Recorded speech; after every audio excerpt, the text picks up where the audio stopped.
Findings of a year-long investigation led by special counsel Robert Hur into President Biden's handling of classified documents found at his Washington office and Wilmington, Delaware home laid out in a nearly 400-page report that may reveal just as much about the president's mental fitness as it does anything else.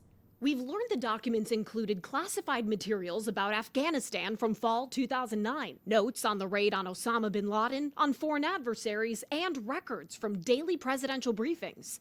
Some of the documents found in his home were kept in a badly damaged box in the garage near a collapsed dog crate, a dog bed, potting soil. Last year, the president said this. My Corvette's in a locked garage, okay? So it's not like you're sitting out in the street.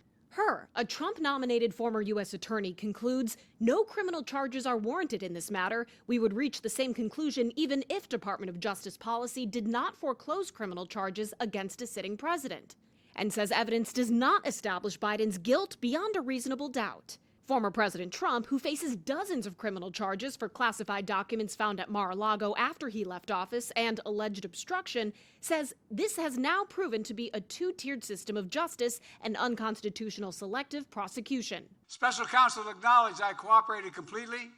I did not throw up any roadblocks. I was especially pleased to see the special counsel make clear the stark differences between this case and Donald Trump.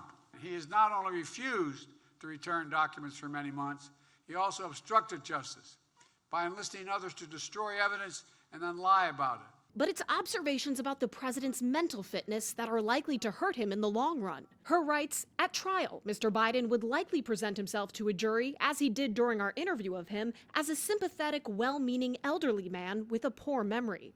It would be difficult to convince a jury that they should convict him, by then a former president well into his 80s, of a serious felony that requires a mental state of willfulness.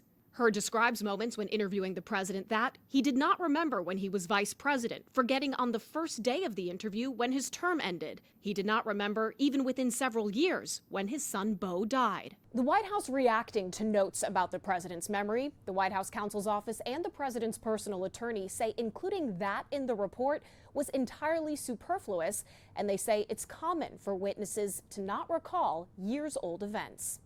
On Capitol Hill, I'm Atra El-Nashar.